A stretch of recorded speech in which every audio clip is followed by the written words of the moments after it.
das 7 que foram enviadas às igrejas da Ásia, a igreja de Laodiceia. Apocalipse, capítulo de número 3, os versos 14 a 22, lemos assim: E ao anjo da igreja que está em Laodiceia escreve: Isto diz o Amém, a testemunha fiel e verdadeira, o princípio da criação de Deus. Eu sei as tuas obras, que nem és frio nem quente. Oxalá foras frio ou quente. Assim, porque és morno e não és frio nem quente, vomitar-te-ei da minha boca. Como dizes, rico sou e estou enriquecido e de nada tenho falta, e não sabes que és um desgraçado e miserável e pobre e cego, e que de mim compres ouro provado no fogo, para que te enriqueças, e vestidos brancos para que te vistas, e não apareça a vergonha da tua nudez, e que unjas os teus olhos com colírio para que vejas. Eu repreendo e castigo a todos quanto amo. Sê, pois, zeloso e arrepende-te. Eis que estou à porta e bato. Se alguém ouvir a minha voz e abrir a porta, entrarei em sua casa e com ele cearei e ele comigo. E ao que vencer, lhe concederei que se assente comigo no meu trono, assim como eu venci e me assentei com meu Pai no seu trono. Quem tem ouvidos, ouça o que o Espírito diz às igrejas. Amém. Podeis assentar, meus irmãos, na presença do Senhor. Glória a Deus. Esta é uma santa convocação de Jesus à igreja de Laodiceia. Na igreja de Laodiceia, Jesus não citou nenhuma doutrina errada, nenhum pecado de imoralidade, não condenou a igreja por práticas idólatras. Esta igreja se achava rica e forte, e foi censurada por causa do seu orgulho, a sua autossuficiência. Ela se exaltou, ao invés de se humilhar diante do Senhor dos Senhores. Então, o que Jesus vai criticar a igreja é a falta do fervor espiritual. A cidade de Laodiceia ficava próxima a outras cidades, Hierápolis e Colossos, e havia águas quentes nessas cidades próximas, águas medicinais. Colossos havia águas frias, também medicinais, e as águas de Laodiceia eram mornas. O que Jesus vai dizer aqui? Você não é frio nem quente. Quando Jesus está falando com o povo, Jesus conhece o contexto da cidade. É aquilo que se repete nas outras cartas do Apocalipse. Jesus não só conhece a igreja, mas Jesus conhece a cidade. Jesus sabe aonde nós estamos inseridos. Jesus conhece a igreja, conhece a cidade, conhece o nosso contexto. Jesus conhece tudo, irmãos. Às vezes a gente fica imaginando que Jesus é alguém que está distante, que está longe, que não sabe de nada. A maneira como nós nos apresentamos diante de Jesus é como se Jesus estivesse muito distante de nós, ausente, indiferente até. Mas Jesus conhece tudo. Jesus conhece a cidade. Quando Jesus olha para cá, ele conhece a cidade de Capitão Leônidas Marques. Conhece a cidade, sabe em que esta cidade nos influencia, ou se nós influenciamos a cidade. Jesus conhece, e aí Jesus vai trabalhar com a igreja de Laodiceia exatamente dentro do seu contexto cultural, dentro da sua vivência, né? Jesus vai dizer então que a igreja, Jesus usa isso aqui no sentido espiritual, dizendo que a igreja, ou poderia ser Hierápolis, a cidade quente, das águas quentes, ou Colossos, a cidade das águas frias, mas Laodiceia é uma igreja, uma cidade onde as águas são mornas, e por ter muito mineral na água, e até hoje, você esteve lá, Valdeci, não sei se isso se confirma, né? As águas são difíceis de engolir, né? Dá náuseas, por causa do mineral, muitos minerais que há na água. Então Jesus diz exatamente que esta igreja está se portando como as águas da cidade, está difícil de engolir. Jesus está dizendo isso no sentido espiritual para a igreja. É difícil engolir vocês. Você já pensou? Eu estou a ponto de vomitar da minha boca, eu não aguento vocês. E não é por doutrina falsa, não é por pecado de imoralidade, não é por heresia, é por frieza. Morno, na verdade, né? Morno. Jesus diz que eles são mornos espirituais, e então Jesus está dizendo para a igreja que eles eram disfuncionais. Os crentes de Laodiceia não estavam oferecendo cura, não é, para o doente espiritual, eles não eram medicinais como Hierápolis, não eram frios como Colossos, mas eles eram uma igreja morna, sem vida, que provocava náuseas. Daí Jesus dizer que estava a ponto de vomitar eles da sua boca. De todas as cartas para as igrejas da Ásia, esta é a mais severa. Jesus não faz nenhum elogio à igreja de Laodiceia. A única coisa boa em Laodiceia era a opinião da igreja sobre ela mesma. Eles se achavam bons, eles se achavam especiais, e ainda assim Jesus vai dizer que esta opinião sobre eles, deles mesmo, era completamente falsa, porque não refletia a realidade espiritual da vida deles.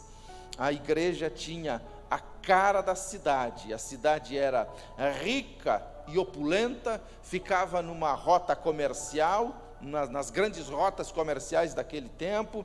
A cidade era importante por sua localização, mas ao invés de transformar a cidade, a igreja foi conformada pela cidade.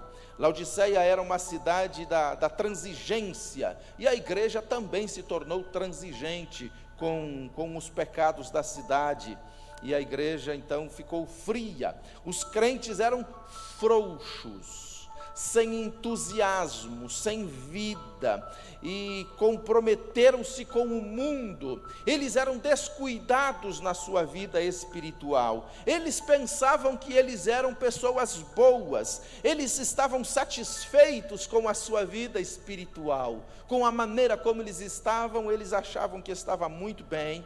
A igreja de Laodiceia é a igreja popular, satisfeita com a sua prosperidade, orgulhosa dos seus membros ricos, abastados. A religião deles era apenas simulação, não era real, não era verdadeira.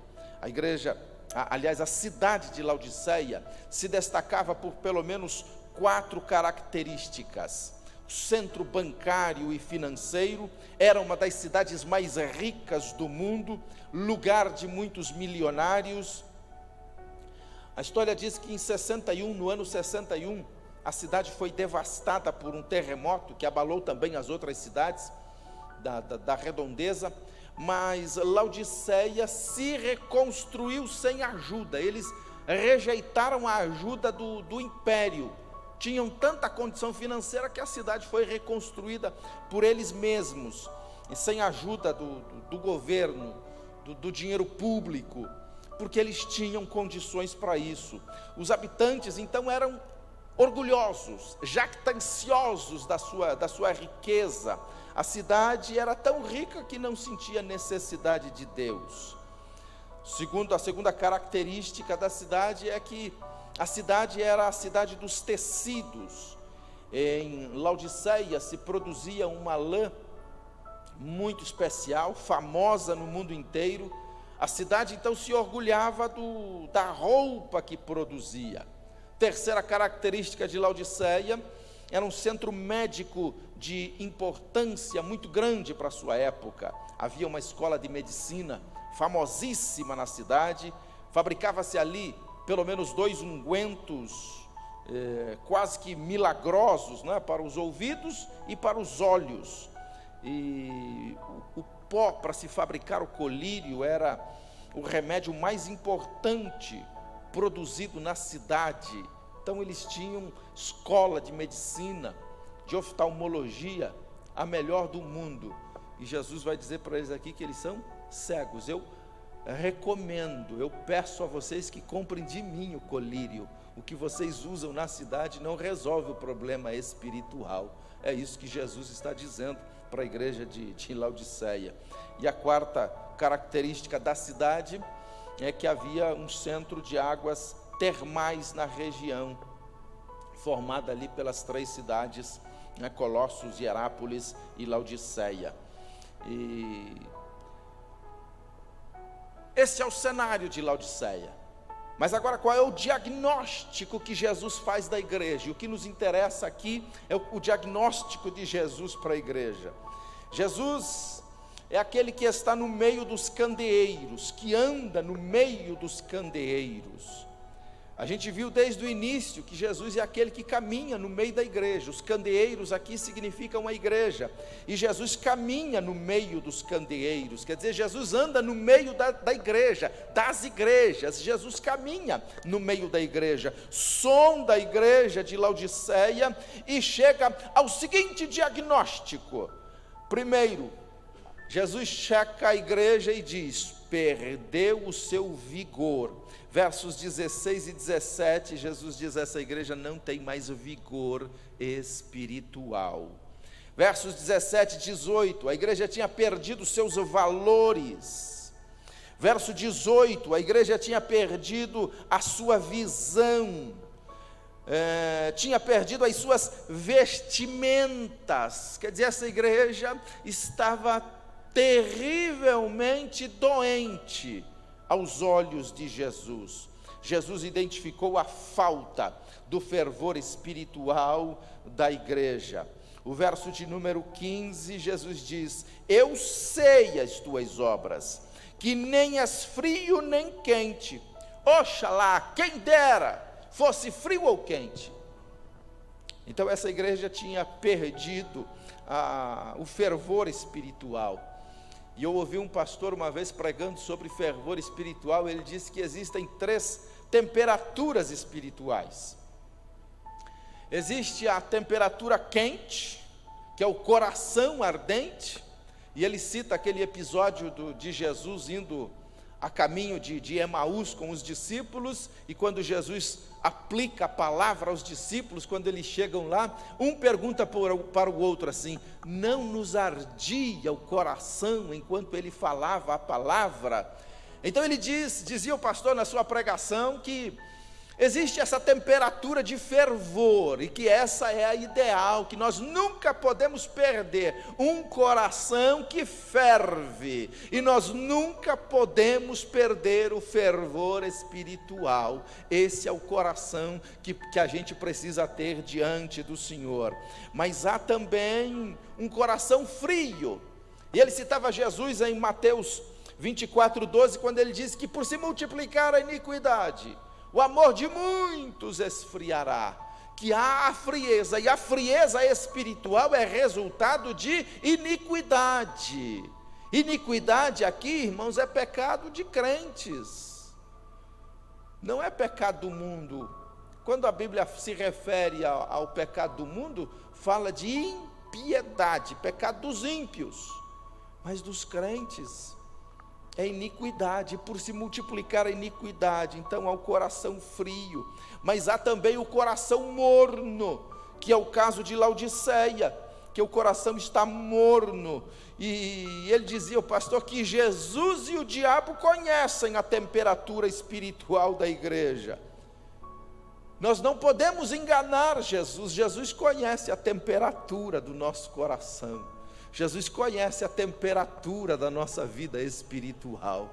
Jesus conhece como nós estamos diante dele. Ele anda no meio dos candeeiros, ele anda no meio da igreja, e ele conhece a nossa vida, a temperatura do nosso coração, da nossa vida espiritual. Ele sabe a fervura, como está o fervor do nosso coração diante de Deus, como está a nossa alma, a nossa vida devocional, a nossa oração, a nossa paixão pelas coisas de Deus. Deus conhece, Jesus conhece, Ele sabe como está a nossa vida. Ele anda no meio dos candeeiros, e enquanto eu falo isso aos irmãos, eu tremo diante de Jesus, porque Ele conhece o meu coração. Eu não posso enganá-lo, eu não posso chegar diante de vocês e dizer: irmãos, eu sou crente, eu sou fervoroso. Jesus conhece, Ele sabe como está a fervura do nosso coração, como está o nosso fervor espiritual. Aleluia, glória a Deus. E na igreja de Laodiceia, o que nos faz pensar aqui é que nada se informa sobre tentação, nada se fala sobre perseguição, nada se fala sobre negação, nada se fala sobre apostasia, nada se fala sobre abalos na igreja. Eles estão bem, é uma igreja que está bem, é uma igreja que tem uma boa reputação. Eles têm um senso de si mesmo, eu diria quase narcisistas. Eles são bons. O problema de Laodiceia não era teológico, não era moral, não havia falsos mestres, não havia heresias, não havia pecado de imoralidade nem engano. Não há na carta menção de hereges no meio da igreja, não há malfeitores, não há perseguidores. O que faltava na igreja era fervor espiritual. Isso era o que faltava para a igreja de Laodiceia. A vida espiritual da igreja era morna, indefinível, apática, indiferente. Jesus chega a dizer nauseante. A igreja era acomodada. O problema da igreja não era heresia, era apatia. Eles eram apáticos à vida espiritual. E que Deus tenha de nós misericórdia, irmãos, que há quem interprete as 7 cartas do Apocalipse como 7 períodos da igreja. E se essa linha de interpretação, de raciocínio estiver correta, a igreja de Laodiceia representa a igreja do nosso tempo, desse 7º tempo da igreja. E isso faz a gente se preocupar, porque se eu fosse perguntar a vocês quantas pessoas que vocês conhecem que eram fervorosos, cheios de Deus, cheios da presença de Deus, que cantavam, pregavam, evangelizavam, oravam pelos enfermos, mas que hoje são crentes quando dá, quando pode, quando o tempo está bom, e por aí vai. Frieza espiritual, apatia espiritual. E Jesus, que conhece a igreja, conhece a minha e a tua vida, conhece a nossa vida, também faz uma recomendação dizendo: você precisa retornar, você precisa voltar, você precisa ser fervoroso de novo. O nosso fogo espiritual íntimo está em constante perigo de enfraquecer ou de morrer. A vida espiritual é como o braseiro, e braseiro, para ficar aceso, precisa ser cutucado, precisa ser alimentado, precisa ser soprado até até incendiar. É por isso que lá no Antigo Testamento, quando fala de altar, Deus diz ao sacerdote que ele tem que colocar em ordem a lenha todo dia. Toda manhã o sacerdote vai organizar o altar para que o fogo permaneça aceso. Então, irmãos, uma semana de oração e de jejum é uma bênção, mas a gente não pode viver de uma semana de oração e jejum. É preciso realimentar, é preciso ler a Bíblia, é preciso cultuar a Deus, é preciso voltar, e às vezes a gente precisa desta conversão na nossa vida espiritual. É preciso alimentar o braseiro, é preciso colocar em ordem o altar.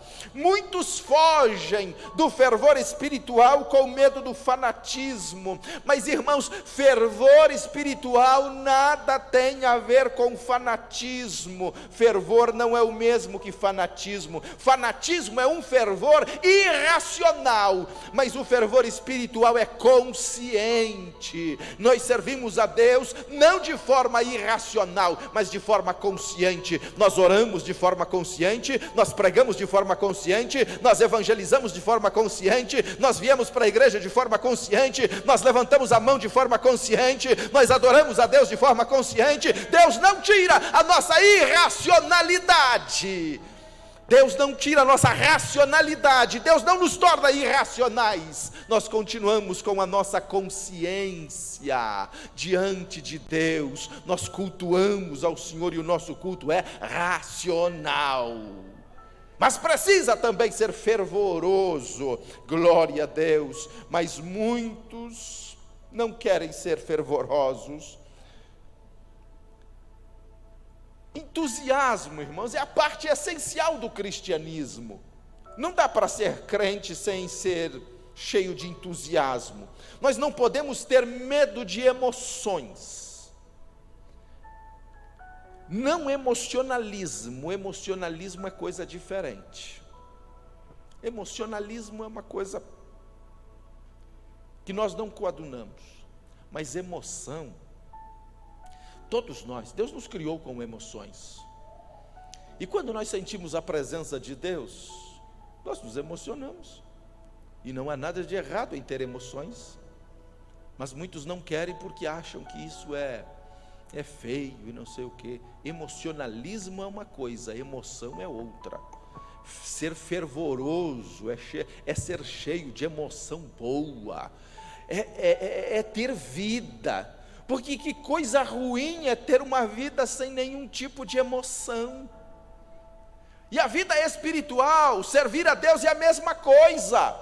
A gente precisa ter emoção, e emoção boa. Como diz o salmista, alegrei-me quando me disseram vamos à casa do Senhor. É chegar com vida. Nosso Deus é um Deus de alegria, e quer que os seus adoradores adorem a Ele em espírito e em verdade.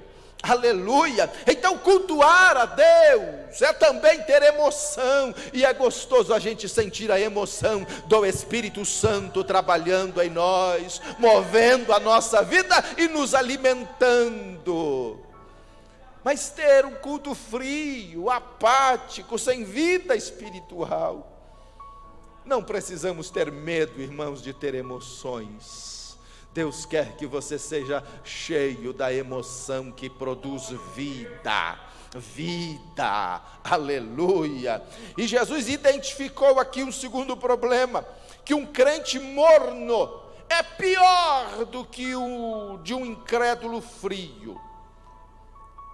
É melhor ser frio do que morno, é mais honroso, não se escandalize com o que eu vou dizer, mas é mais honroso um ateu declarado do que um membro de uma igreja incrédulo, que não acredita.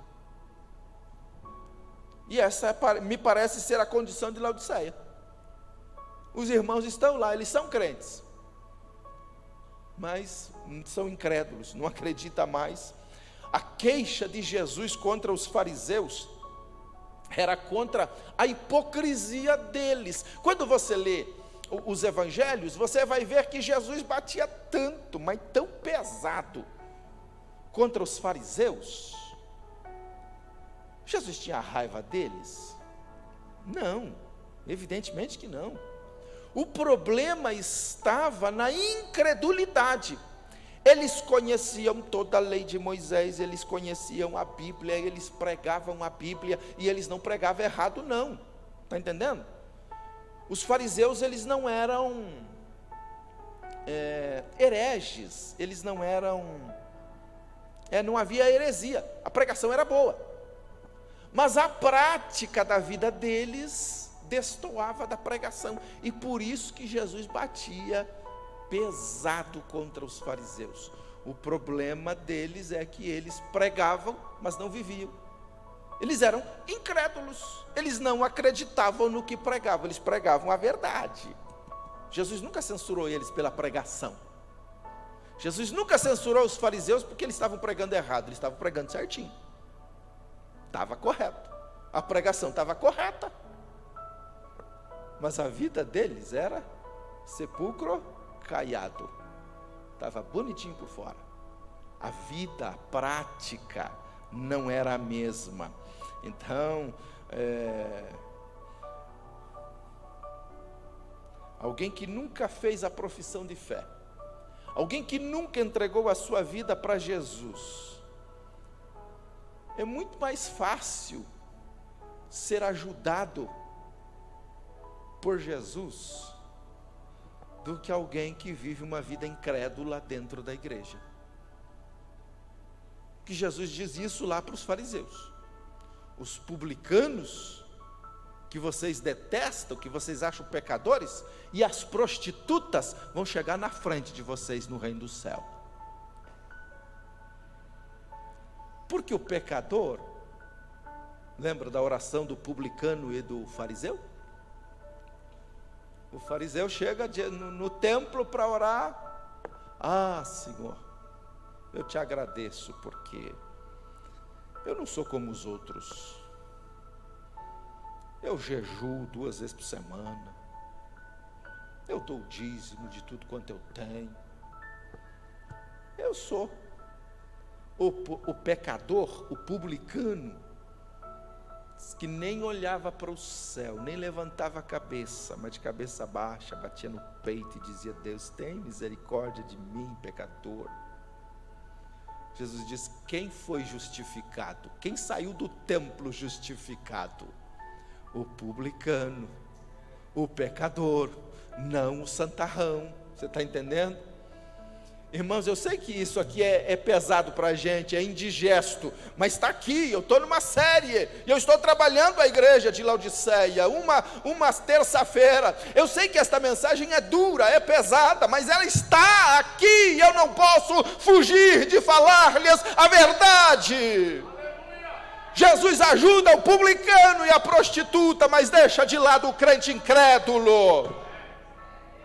Nós precisamos retornar a uma vida espiritual fervorosa diante do Senhor. Glória a Deus. E uma pessoa morna é aquela em que há um contraste entre o que ele diz e o que pensa ser. De um lado o que ele pensa que é, e do outro o que ele realmente é diante de Jesus. Ser morno é ser cego para a sua verdadeira condição espiritual. Jesus, terceira coisa que Jesus vai identificar na igreja de Laodiceia, é que a autoconfiança da igreja era absolutamente falsa. A tragédia do falso engano, verso 17, como dizes, rico sou e estou enriquecido e de nada tenho falta. Isso é o que eles pensavam. Jesus diz: não sabes que és um desgraçado, miserável, pobre, cego e nu. Laodiceia se considerava rica e era pobre. Sardes se considerava viva e estava morta. Esmirna se considerava pobre, mas era rica. Filadélfia tinha pouca força, mas tinha uma porta aberta que Jesus colocara diante dela. O fariseu deu graças por não ser como os demais homens, mas muitos, Jesus diz, no dia do juízo estarão enganados. A igreja era morna devido à ilusão que ela tinha dela mesma, a autossatisfação. Nada tinha de espiritual. A igreja disse: eu não preciso de coisa alguma.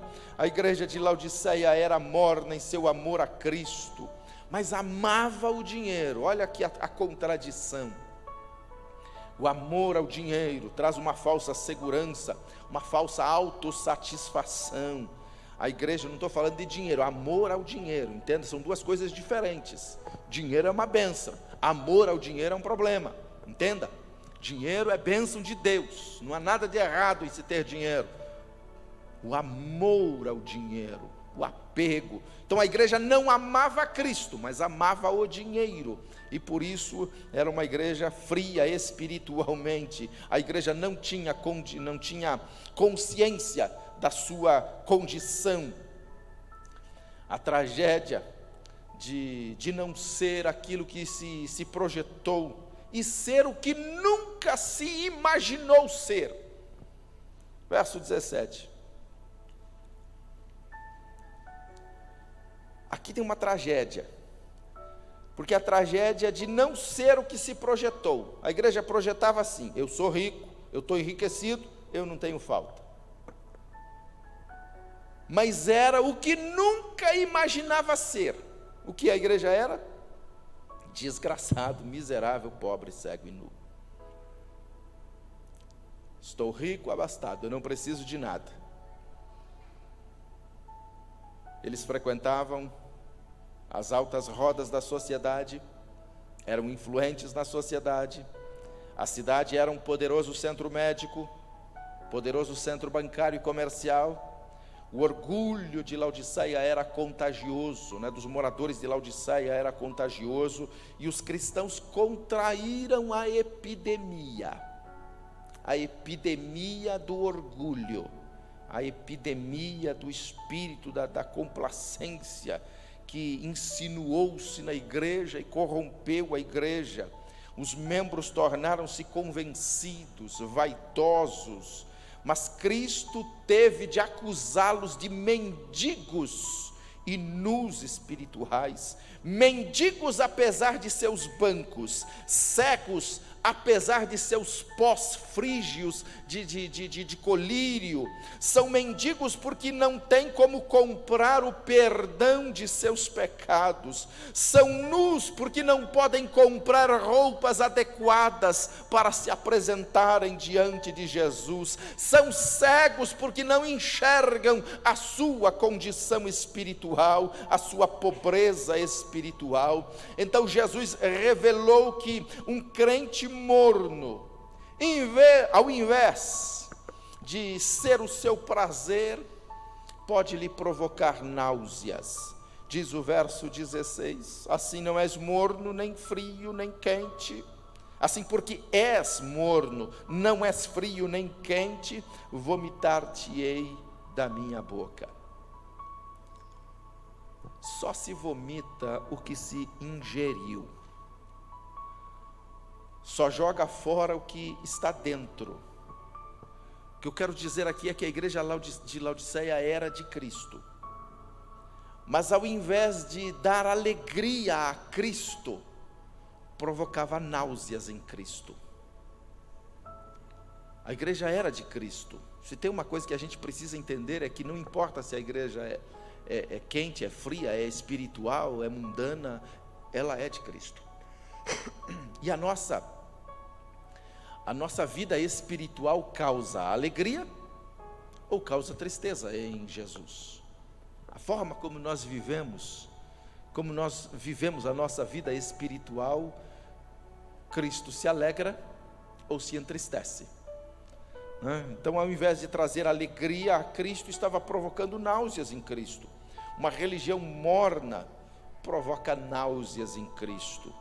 Jesus tinha mais esperança nos publicanos do que nos fariseus.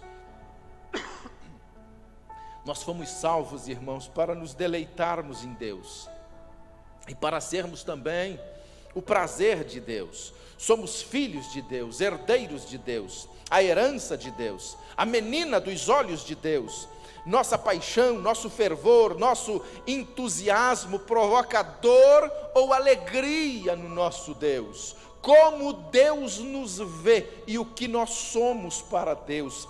Cristo repudiará totalmente aqueles cuja ligação com Ele é puramente nominal, superficial. A igreja de Laodiceia desapareceu, da cidade só restam as ruínas. A igreja perdeu a oportunidade de fazer a diferença no seu tempo, na sua época. Eles poderiam ter sido diferentes, eles poderiam ter marcado a história de forma diferente. Eu quero dizer com isso, irmãos, que este é o nosso tempo, que esta é a nossa hora, esta geração, a nossa geração, nós podemos marcar a nossa geração, e a história vai se lembrar de nós. E que geração nós seremos?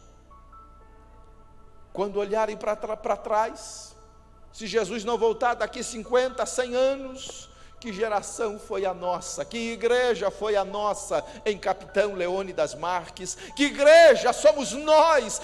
Esse é o nosso tempo de fazermos a diferença, e nós só temos este tempo, nós só temos esta vida. E quantos anos de vida nós ainda temos? Que geração somos nós? Nós precisamos urgentemente fazer a diferença no nosso tempo, não podemos perder a oportunidade. Mas eu estou caminhando para o final, e Cristo faz um apelo para a igreja.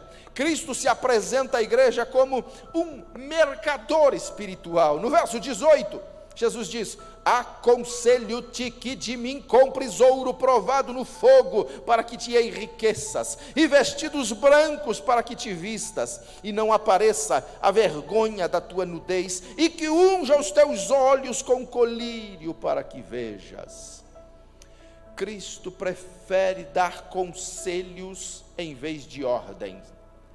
Mesmo sendo soberano, Senhor do céu e da terra, Criador do universo, tendo incontáveis galáxias de estrelas na ponta dos seus dedos, tendo o direito e o poder de emitir ordens para que lhe obedeçamos, Ele prefere dar conselhos. Ele diz: aconselho-te, aconselho-te, aconselho-te que de mim, e eu grifei isso na minha Bíblia, aconselho que te de mim, que compres de mim. Se o comércio, se o centro bancário, se toda a estrutura que os crentes pensavam ter na cidade de Laodiceia não era suficiente para a sua vida espiritual, Jesus diz: negocia comigo. Aconselho-te que de mim, não negocie mais com o mundo, comigo. Aconselho-te que de mim compre ouro provado no fogo, não mais o ouro de Laodiceia, mas o ouro que eu tenho, este vai te fazer rico. Vestidos brancos, a cidade de Laodiceia era famosa por produzir tecidos, uma lã negra que era famosa no mundo inteiro. Jesus diz: compre de mim linho branco, diferente do que vende na cidade. Eu posso cobrir a tua vida, aleluia, e que de mim compres colírio, não o colírio da cidade, da indústria farmacêutica de Laodiceia. Eu posso ungir os teus olhos para que você veja.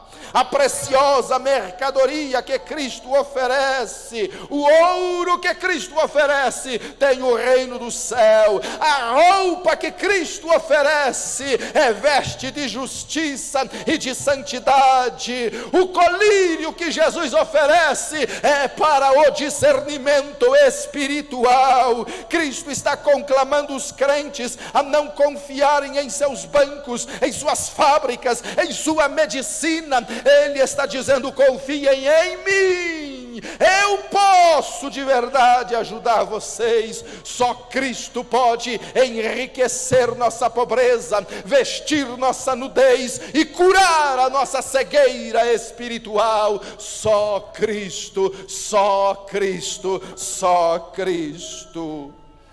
Cristo chama a igreja para uma mudança de vida. Vemos aqui uma explanação e uma exortação.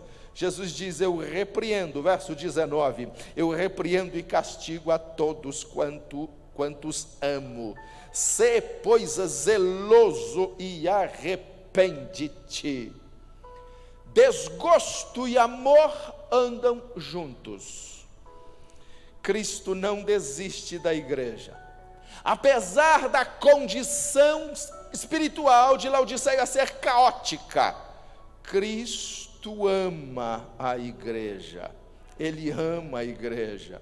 E antes de revelar o juízo, antes de vomitar da sua boca, ele demonstra a sua misericórdia. Glória a Deus por sua misericórdia. Glória a Deus por sua misericórdia. A disciplina é um ato de amor. A pedra precisa ser lapidada para brilhar. A uva precisa ser prensada para produzir vinho. Inegavelmente Jesus usa isso com a igreja de Laodiceia, porque quer salvar a igreja, porque está disposto a perdoar a igreja. Aleluia! A arrepender-se, a dar as costas a esse cristianismo de aparências, de faz de conta, de mornidão. A piedade superficial nunca salvou ninguém. Não haverá hipócritas no céu. Devemos vomitar estas coisas da nossa boca, do contrário Ele nos vomitará. Devemos trocar os anos de mornidão espiritual por fervor espiritual. Oh, aleluia! Por zelo pela palavra de Deus, pelas coisas de Deus.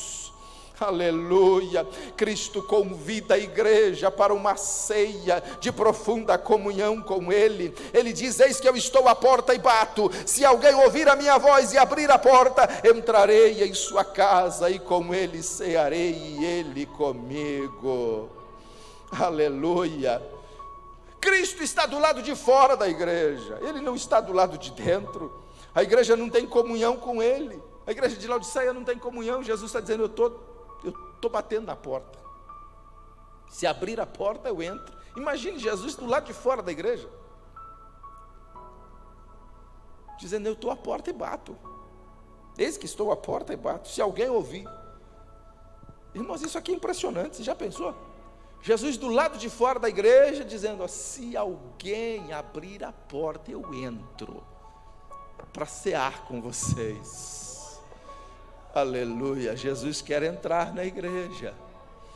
Aleluia! Jesus quer entrar na igreja. Se alguém ouvir a minha voz, como Jesus está buscando alguém que ainda ouça a sua voz, que ainda abra a porta e diga: pode entrar, Jesus. Oh, aleluia! O Senhor pode entrar na minha casa, o Senhor pode entrar na minha vida, o Senhor pode entrar, oh, aleluia! Jesus pode entrar na igreja, aleluia! Glória a Deus! Jesus pode entrar na igreja. Esta igreja é dele, comprada, lavada, remida com o seu sangue precioso, e Jesus tem liberdade, liberdade, liberdade, liberdade para entrar entrar aqui esta noite, que todos nós abramos a porta para Jesus entrar. Ele está querendo entrar para cear conosco.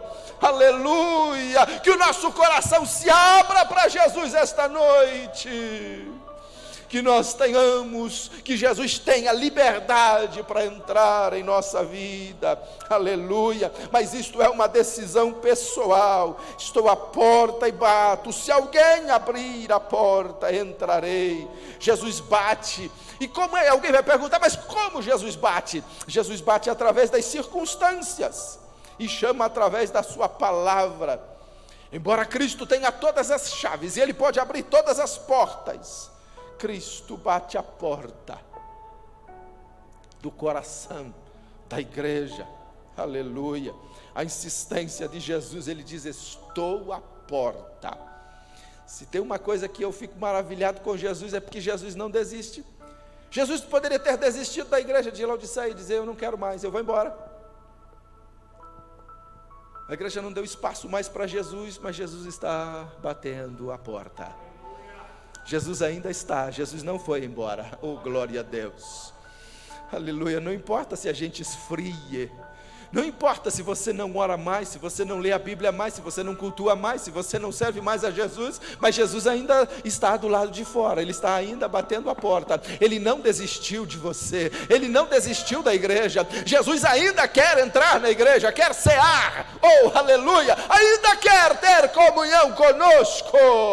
Glória a Deus, é um convite para cear. Eu estou à porta e bato, e Ele bate através das Escrituras, Ele bate através do sermão pregado, Ele bate através do hino cantado, Ele bate através de um acidente, Ele bate através de uma doença. É preciso ouvir a voz de Jesus batendo, dizendo: eu estou à porta e bato, se alguém ouvir a minha voz. Oh, aleluia, aleluia. Jesus nos convida a vir a cear com Ele. É uma honra cear com Jesus, mas o que Ele deseja é participar da nossa humilde mesa e cear conosco, aleluia. E é tão admirável isto que surpreende, vai além da nossa compreensão, porque o hóspede transforma-se em anfitrião. Jesus diz: estou à porta e bato, se alguém ouvir a minha voz, abrir a porta, entrarei em sua casa e com ele cearei e ele comigo. O que Jesus está dizendo? Eu vou entrar na tua casa, não como hóspede, mas como anfitrião. O papel inverte. Jesus diz: eu vou cear com ele e ele comigo. Jesus é o hóspede, mas Jesus entrando, Ele torna-se o anfitrião. Jesus, o que Ele está dizendo aqui: eu sou o dono da igreja, se eu entrar lá, eu vou comandar a igreja. Oh, aleluia, glória a Deus. Se Jesus entrar na sua vida, Ele vai comandar a sua vida, Ele vai dirigir a sua vida, aleluia. Ele vai dirigir a igreja, oh, porque tudo é dele, a Ele pertence, mas Ele é educado.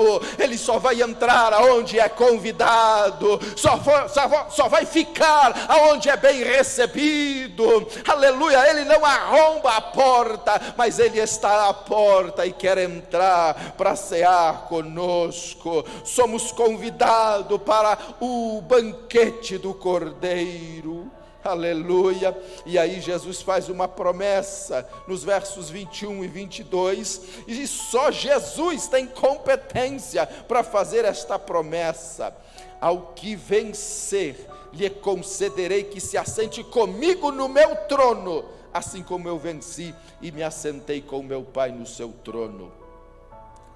Cristo é o amém, a fiel testemunha, aleluia, para uma igreja marcada pelo ceticismo, incredulidade, tolerância. Jesus se apresenta como o Amém. Ele é a verdade, fala a verdade, dá testemunho da verdade. Seu diagnóstico da igreja é verdadeiro. Seu apelo à igreja deve ser levado a sério. Suas promessas à igreja são confiáveis. Em face à vida morna e indiferente da igreja, Jesus é a verdade absoluta que tudo vê, tudo sonda, tudo conhece, tudo sabe. Ele conhece a igreja. Ele conhece profundamente a igreja, ele cumpre o que diz. Jesus não é inconstante, quando ele diz: ao que vencer lhe concederei que se assente comigo no meu trono. Jesus está fazendo uma promessa verdadeira. Nós podemos confiar em Jesus, ele cumpre o que diz. Ele cumpre a sua palavra, e entre Jesus e a sua palavra, ninguém pode colocar uma cunha, porque a palavra de Jesus é verdadeira. Ele não quebra a sua palavra, ele não quebra a sua promessa. Se deixar ele entrar, dirigir a sua vida, ele te convida para um banquete no céu. Aleluia! E Jesus tem poder para conduzir os vencedores ao seu trono de glória. Quando Cristo entra na nossa casa, nós recebemos a riqueza do reino, recebemos as vestes brancas, nossos olhos são abertos, nós temos a alegria da comunhão com o Filho de Deus, mas temos também a promessa da glória, a promessa do céu, a promessa da vida. Nós assentaremos com Ele no seu trono, nós reinaremos com Ele, e trono aqui é símbolo de conquista, é símbolo de autoridade. Quando Jesus entra na nossa vida, nós temos autoridade concedida por Ele. Aleluia.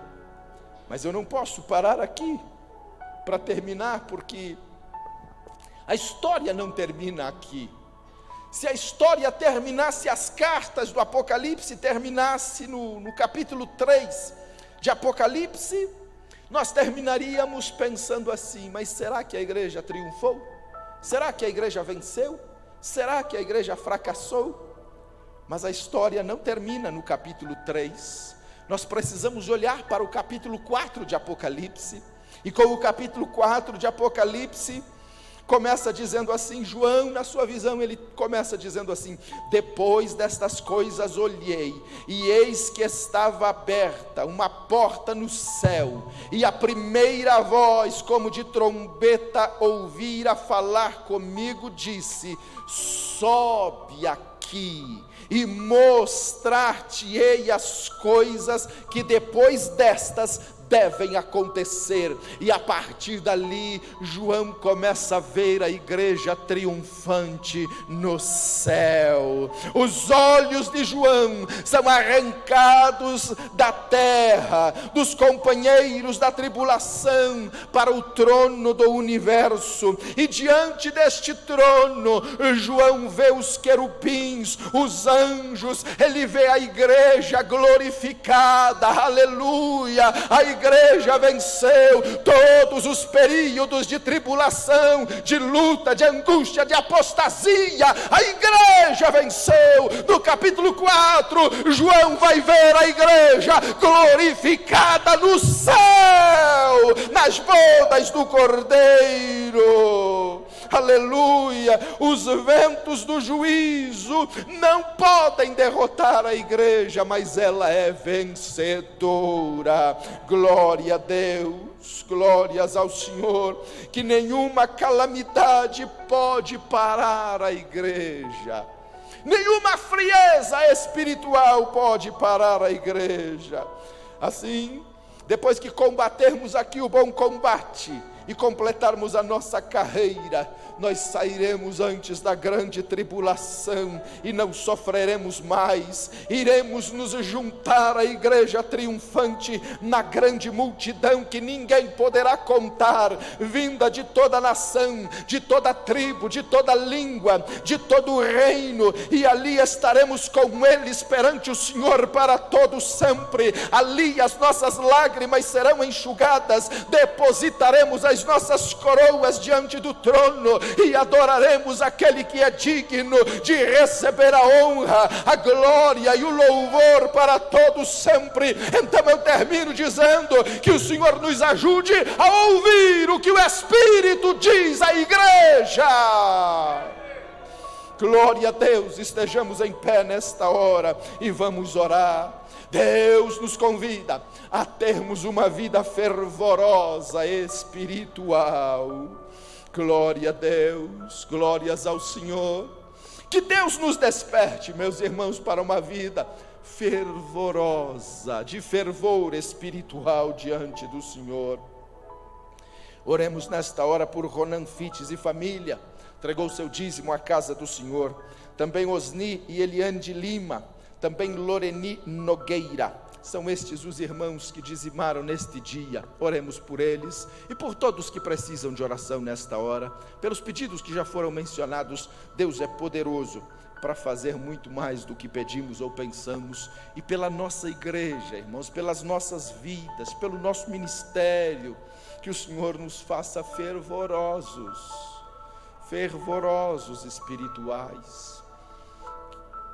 Deus nos faça fervorosos, que a nossa vida não seja fria, morna, como a igreja de Laodiceia. Jesus diz: eu não suporto mornidão. Que Deus nos tire toda a mornidão espiritual, que sejamos fervorosos. Esse é o convite, essa é a convocação de Jesus. Seja fervoroso no Espírito. Oremos juntos. Senhor Jesus, eu estou na Tua presença, Pai, e eu quero Te agradecer, Senhor, pela Tua palavra revelada. Eu quero Te louvar, Senhor, porque o Senhor nunca desiste da Sua igreja. O Senhor nunca desiste de nós. Até esse dia, Senhor, o Senhor não desistiu de mim. Ah, Senhor, quantas vezes falhamos, quantas vezes somos mornos na nossa vida, Senhor, falta-nos fervor, mas o Senhor não desistiu de nós. O Senhor não desistiu dessa igreja. O Senhor não desistiu das nossas vidas, Senhor. Eu quero Te convidar, Jesus, que o Senhor pode entrar. O Senhor pode entrar em nossa vida. O Senhor pode entrar, Senhor, na igreja. O Senhor pode cear conosco, Senhor. O Senhor pode dirigir a nossa vida, dirigir, Senhor, a nossa alma, dirigir, Senhor, a Tua igreja, Pai. Ah, Senhor, a igreja é Tua, pertence ao Senhor. Não nos deixe acomodados, amoldados ao mundo, pensando, Senhor, na nossa suficiência, porque toda a nossa suficiência vem de Ti, Senhor. Nós dependemos de Ti, nós precisamos desesperadamente, Senhor, da Tua presença, mais do que qualquer coisa. Ah, que os nossos olhos não se voltem para as coisas desta terra, desta vida, mas tão somente para Ti, Senhor. Dirige a vida do Teu filho, da Tua filha, Senhor, dos pastores, dos obreiros, diáconos, presbíteros, evangelistas, líderes de departamento. Senhor, nos leva para mais perto de Ti, nos leva, Senhor, a entender, Pai, que nós precisamos de uma vida espiritual centrada, Senhor, na Tua palavra. Oh, Pai, que a nossa vida seja dedicada ao Senhor, uma vida de inteira comunhão com o Senhor. Ajuda-nos, ó Senhor, na caminhada da vida, na jornada da Tua igreja sobre a face da terra. Nós oramos, suplicando a Tua bênção. Olha, Senhor, para os dizimistas da Tua casa, abençoe-os, abre portas, Senhor, para a vida dos Teus filhos, para aqueles que precisam, Senhor, de uma porta aberta. Tu és o Deus da provisão e da providência, porque confiam em Ti. Ah, meu Pai, despede o Teu povo em paz, leva-nos em paz aos nossos lares esta noite, Senhor, dá-nos a Tua bênção, e no dia de amanhã, Senhor, nós tudo entregamos nas Tuas mãos. Tu és poderoso, Senhor, para nos guiar, nos dirigir, Senhor, segundo a Tua poderosa mão. Em nome de Jesus oramos agradecidos. Amém Que a graça e paz de nosso Senhor e Salvador Jesus Cristo, o amor de Deus, a comunhão e as consolações do Espírito Santo seja com todos. E dizemos juntos: Deus vos abençoe, em nome de Jesus.